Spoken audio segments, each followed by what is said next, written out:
Hello दोस्तों, एक बार फिर से स्वागत है सभी का हमारे प्यारे से चैनल केमिस्ट्री टूल्स पर। दोस्तों, हमने लेक्चर सीरीज के अंदर इलेक्ट्रोकेमिस्ट्री को स्टार्ट कर रखा है और लास्ट वीडियो में हमने इलेक्ट्रोड पोटेंशियल और उसके टाइप्स के बारे में जाना था। होपफुली आप लोगों ने वो वीडियो देख ली होगी और आप उस वीडियो को देखने के बाद इस वीडियो को देख रहे होंगे। और बेटा, अगर तुम चैनल पर नए हो, है ना, इसी वीडियो के अंदर हमारे चैनल के ऊपर पधारे हो, तो दोस्त हमारे चैनल को सबसे पहले सब्सक्राइब कर लो, है ना, ताकि तुम हमारी किसी भी नोटिफिकेशन से वंचित ना रहो। और वीडियो को ज्यादा से ज्यादा अपने दोस्तों को शेयर करना, क्योंकि वीडियो बहुत ज्यादा इंपॉर्टेंट रहने वाली है।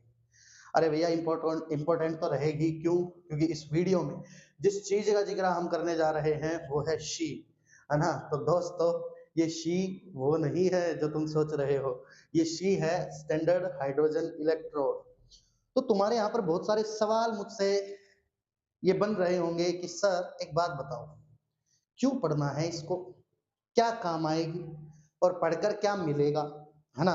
तो बेटा जी, मैं तुमको बता देता हूं कि शी को हमें इसलिए पढ़ना है क्योंकि हमें अलग अलग एलिमेंट के इलेक्ट्रोड पोटेंशियल को निकालने की आवश्यकता है, ताकि हम बहुत सारी चीजों को प्रिडिक्ट कर सकें। जैसे कोई एलिमेंट दूसरे एलिमेंट से कितना ज्यादा रिएक्टिव है, कोई रिएक्शन होगी कि नहीं होगी, या सॉरी, किसी बिकर के किसी बिकर के अंदर कोई सॉल्यूशन है, क्या उसके अंदर मैं किसी मेटल को रख सकता हूं कि नहीं रख सकता हूं, है ना। ये जानने के लिए हमें बहुत सारे एलिमेंट के इलेक्ट्रोड पोटेंशियल को निकालना है, और उसी सिलसिले के अंदर हम क्या करेंगे, इस शी के बारे में पढ़ेंगे, है ना।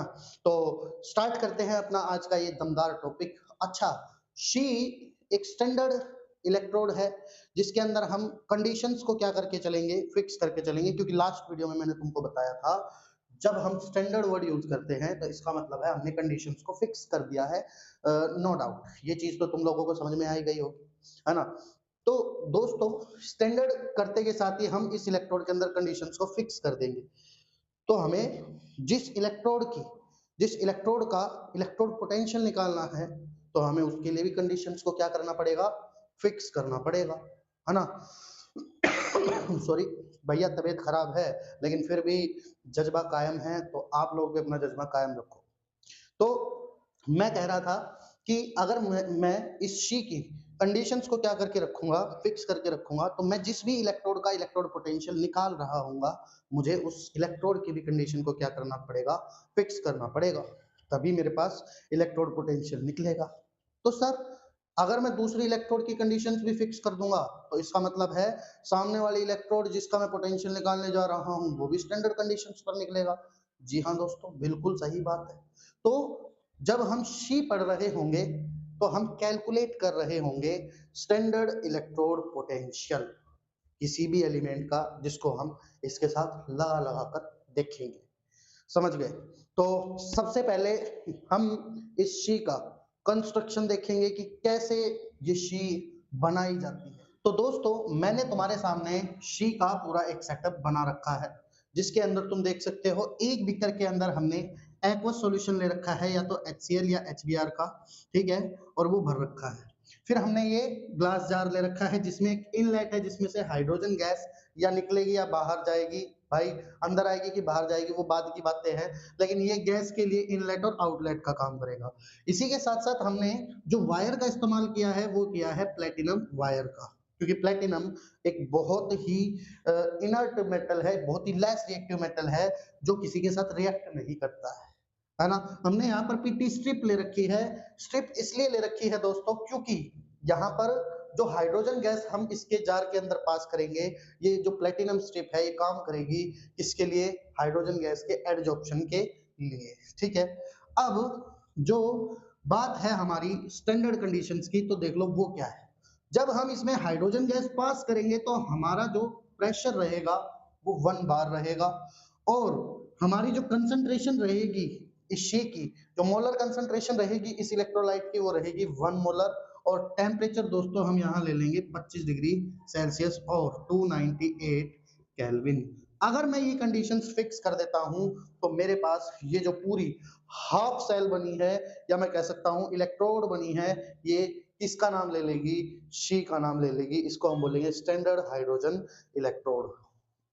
अब दोस्तों सवाल ये उठता है कि सर हमने ये बना तो ली, लेकिन ये कैसे निकालेगी इलेक्ट्रोड पोटेंशियल, ये तो बताओ हमें। तो भैया जी अभी अभी मैंने तुमको बताया कि भैया जो शी है ना, इसका हम जो इलेक्ट्रोड पोटेंशियल है वो क्या मानकर चलेंगे, 0 मानकर चलेंगे, ठीक है, 0.0 वोल्ट। इसका स्टैंडर्ड कंडीशंस के ऊपर जो इलेक्ट्रोड पोटेंशियल होगा शी का वो हम 0 अज्यूम करके चलेंगे। मेरी बात को ध्यान से सुनना, मैंने बोला है अज्यूम करके चलेंगे, 0 होता नहीं है, अज्यूम किया जाता है, ठीक है। तो इसके बाद क्या होगा, इसके बाद हमें जिस भी मेटल के इलेक्ट्रोड का इलेक्ट्रोड पोटेंशियल निकालना है ना, उसको हम इस सी के साथ क्या करेंगे, कनेक्ट करेंगे, और फिर हम गैल्वेनोमीटर के अंदर रीडिंग देखेंगे कि भाई कितने की रीडिंग आई है ना। पोटेंशियल मीटर के अंदर हम पोटेंशियल देखेंगे कि भाई कितने का पोटेंशियल जनरेट हुआ है, और फिर उसके बाद हम इलेक्ट्रोड पोटेंशियल को डिसाइड करेंगे। लेकिन उस चीज को समझने से पहले तुम्हें यहाँ पर एक छोटी सी बात और समझनी पड़ेगी मेरी, कि भैया जब हम यहाँ पर दूसरे इलेक्ट्रोड को इस सी के साथ जोड़ रहे होंगे तब हमें किस किस चीज की नॉलेज होनी चाहिए। तो सबसे पहले मैं तुम्हें उस चीज की नॉलेज दूंगा, उसके बाद वापस से हम सी के ऊपर आएंगे। तो दोस्तों हमें कुछ चीजें जो बहुत ही इंपॉर्टेंट है और हमें पता होनी चाहिए, यहाँ पर हमें समझने की जरूरत है। एक तो आप लोगों को एबीसी रूल का पता होना चाहिए। सर ये एबीसी रूल क्या होता है भाई, ए का मतलब होता है एनोड, ठीक है, बी का मतलब होता है ब्रिज, ठीक है, और सी का मतलब होता है कैथोड, ठीक है। ए का मतलब एनोड, बी का मतलब ब्रिज और सी का मतलब कैथोड। तो जो हमारा आईयूपीएससी है ना, वो हमेशा कहता है कि जो ये एनोड है ना, ये हमेशा लेफ्ट के ऊपर आएगी, है ना, लेफ्ट के ऊपर आएगी, और एनोड के ऊपर हमेशा क्या होगा जी, ऑक्सीडेशन। और एनोड हमेशा कैसी रहेगी, है ना, एनोड हमेशा कैसी रहेगी, नेगेटिवली चार्ज्ड रहेगी, नेगेटिवली चार्ज रहेगी हमेशा। तो देखो अगर मैं यहाँ पर पहले पहले वर्ड उठा लूं तो यहाँ से एल उठा लिया, यहाँ से ओ उठा लिया, यहाँ से ए उठा लिया, यहाँ से एन उठा लिया, तो यहाँ पर तुम एक ट्रिक से इस चीज को हमेशा याद रख सकते हो, लॉन वर्ड से। लॉन से तुम्हें हमेशा याद रहेगा कि लेफ्ट में कौन लिखी जाती है, एनोड, एनोड के ऊपर क्या होता है, ऑक्सीडेशन, और एनोड कैसी होती है, नेगेटिवली चार्ज्ड होती है। इसी के साथ साथ जो हमारा आईयूपीएससी है वो कहता है कि एनोड और कैथोड के बीच में हमेशा ब्रिज को मेंशन किया जाएगा, और राइट हैंड साइड में हमेशा कौन होगी, कैथोड होगी। कैथोड के ऊपर क्या होगा बेटा जी, रिडक्शन, है ना, और हमेशा किधर आएगी, राइट में आएगी, है ना, और क्या होगा इसके ऊपर, रिडक्शन, और ये चीज हमने देख ली, और क्या रहेगी, पॉजिटिवली चार्ज्ड रहेगी, पॉजिटिवली चार्ज रहेगी, ठीक है। तो हमें ये चीजों का पता होना चाहिए कि एनोड हमेशा इधर लिखी जाती है बेटा जी, लेफ्ट हैंड साइड में लिखी जाती है। जैसे मैं अगर ऐसी बात कर लूं, जो मेरा बीकर है इस तरीके से, और ये दूसरा बीकर है इस तरीके से, ठीक है, और इसके अंदर मैंने एक इलेक्ट्रोड को डिप कर रखा है, इसके अंदर भी मैंने एक इलेक्ट्रोड को डिप कर रखा है, और इसके अंदर भर रखा है मैंने इलेक्ट्रोलिटिक सॉल्यूशन, और इसके अंदर मैंने साल्ट ब्रिज को क्या कर रखा है, ऐसे डिप कर रखा है, और इसको मैंने जोड़ दिया मान लो आपस में ऐसे। तो हमेशा जो एनोड है वो लेफ्ट हैंड साइड में होगी, इधर ही होगी, है ना। ऐसा नहीं है कि एनोड को उधर लिख दिया, कैथोड को इधर लिख दिया, ना भैया ना। अगर तुमने ऐसा किया तो तुम हमेशा ये देखोगे कि अगर हमने एनोड को इस तरफ कर दिया तो इस चीज से किस किस चीज के ऊपर असर पड़ेगा, देखो पहले ध्यान से। एनोड के ऊपर ऑक्सीडेशन होता है, इसका मतलब है इलेक्ट्रॉन लूज करेगी, इलेक्ट्रॉन जाएगा कैथोड की तरफ, है ना। मान लो ये एनोड है और ये कैथोड है, तो एनोड अगर इलेक्ट्रॉन छोड़ती है तो कैथोड उसको एक्सेप्ट करेगी, तो इलेक्ट्रॉन किधर जाएगा, कैथोड की तरफ जाएगा, और जिस तरफ इलेक्ट्रॉन जाएगा ठीक उसके अपोजिट डायरेक्शन में कौन होगा, करंट की डायरेक्शन होगी। ऐसा ही तो है। तो अगर तुमने इस एनोड को उठाकर इधर रख दिया तो अब की बार इलेक्ट्रॉन इधर जाने लग जाएंगे, तो करंट की डायरेक्शन क्या हो जाएगी, अपोजिट। तो इसका मतलब है ये जार तुम इधर और इधर रखने से क्या कर रहे हो, करंट की डायरेक्शन से छेड़छाड़ कर रहे हो, है ना। ऐसे में जो हमारा करंट है उसकी डायरेक्शन चेंज हो सकती है। इसीलिए आईयूपीएससी ने क्या कर दिया, फिक्स कर दिया भैया जी कि लेफ्ट साइड में एनोड को ही रखना और राइट साइड में कैथोड को रखना, ताकि ये झंझट क्या हो जाए, खत्म हो जाए। है ना। तो इन बातों का हमें विशेष ध्यान रखना था, ठीक है, इन बातों का हमें विशेष ध्यान रखना था और ये कुछ बातें थी जो मैंने तुमको बताई है। अब हम वापस से एक बार शी के ऊपर चलते हैं और फिर देखते हैं कि किस तरीके से किसी एलिमेंट का स्टैंडर्ड इलेक्ट्रोड पोटेंशियल निकाला जाता है। तो आओ जरा देखते हैं। तो दोस्तों शी के साथ किसी भी एक मेटल की हाफ सेल को जोड़कर हम उस मेटल इलेक्ट्रोड का इलेक्ट्रोड पोटेंशियल यानी स्टैंडर्ड इलेक्ट्रोड पोटेंशियल कैसे कैलकुलेट करेंगे ये देख रहे हैं। तो देखो, जैसे ही मैंने इस शी को इस मेटल इलेक्ट्रोड के साथ जोड़ा, अभी तक शी को हमने डिफाइन नहीं किया है कि ये कैथोड है कि एनोड है, ठीक है, बोलो, ठीक है। ये कैथोड होगी कि एनोड होगी, ये कौन डिसाइड करेगा भैया? ये मेटल डिसाइड करेगा। यहाँ पर तीन केस आएंगे। तीन केस क्या हो सकते हैं? ये जो मेटल है, पहला केस, ये जो मेटल है ये इस शी से ज्यादा रिएक्टिव होगा तो ये इलेक्ट्रॉन लूज करेगा, तो ये इलेक्ट्रॉन एक्सेप्ट करेगी। दूसरा केस क्या हो सकता है?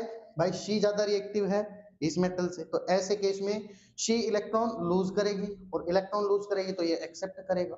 और तीसरा केस ये हो सकता है कि भाई इलेक्ट्रॉन लूज ही ना करे, बराबर ही हो जाए, है ना। तीसरा केस तो होगा नहीं, या तो इलेक्ट्रॉन इधर से इधर जाएगा या इलेक्ट्रॉन इधर से इधर जाएगा।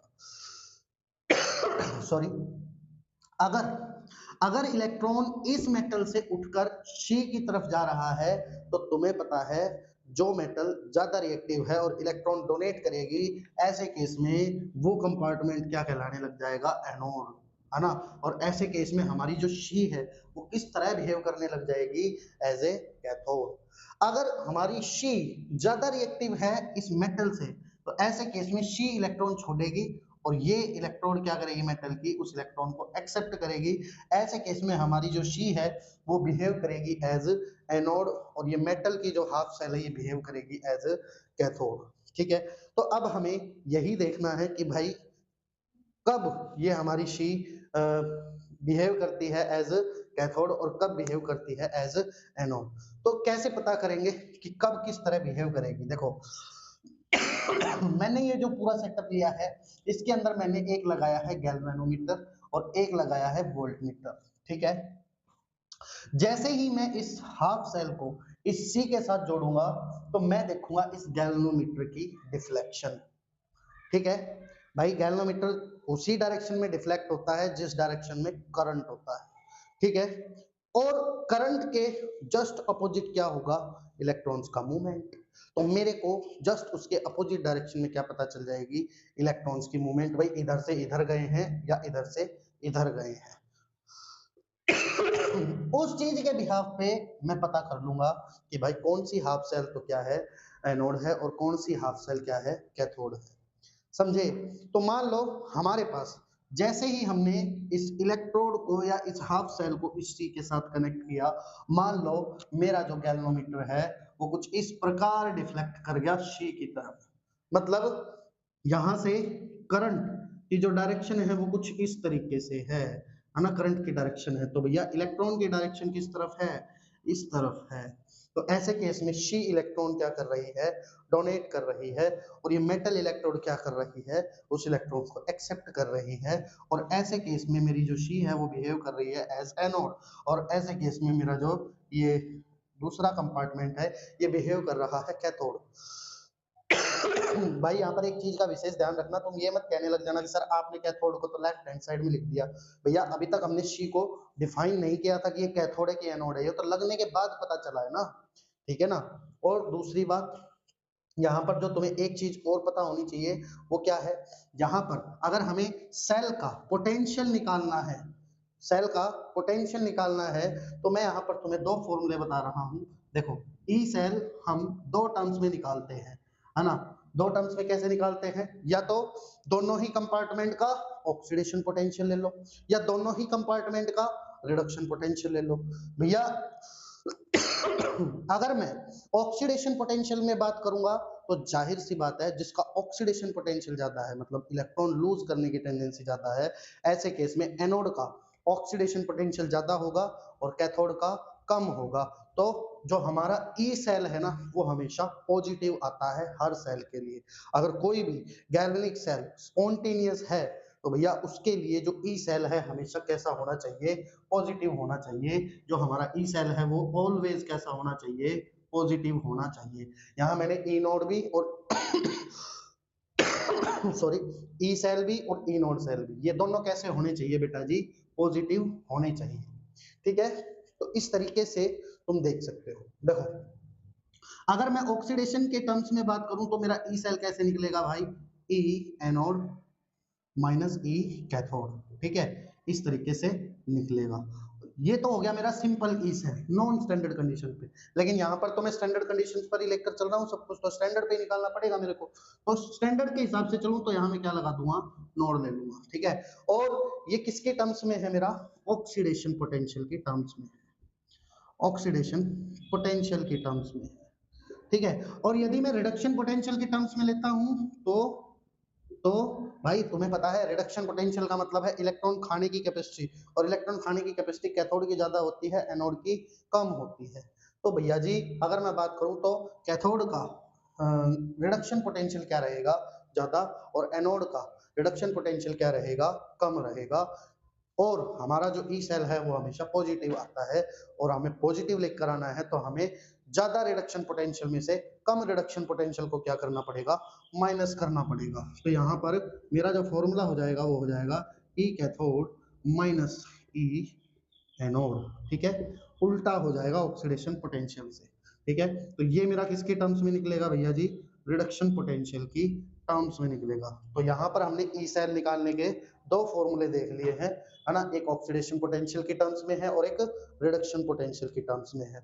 अगली वीडियो में हम बहुत सारे इन फॉर्मूले के ऊपर हम बहुत सारे न्यूमेरिकल भी करने जा रहे हैं, तो तुम्हें वहां पर और भी अच्छे से समझ में आएगा। अभी के लिए हम ये देख रहे हैं कि किस तरीके से हम इस वाले कंपार्टमेंट का सेल पोटेंशियल मतलब इलेक्ट्रोड पोटेंशियल निकालेंगे।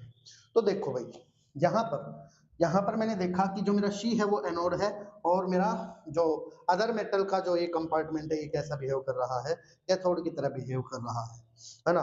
तो यहाँ पर मान लो जो मेरा वोल्ट मीटर है उसकी जो रीडिंग आई वो आई 0.0 या 0.74, ठीक है, 0.74 वोल्ट, ठीक है। और मेरा जो वोल्ट मीटर है वो तुम्हें पता ही है, वोल्ट मीटर किसका पोटेंशियल देता है, ये सेल का पोटेंशियल बताएगा, समझ गए, ये किसका पोटेंशियल बताएगा, सेल का पोटेंशियल बताएगा, समझ गए, हाँ ठीक है।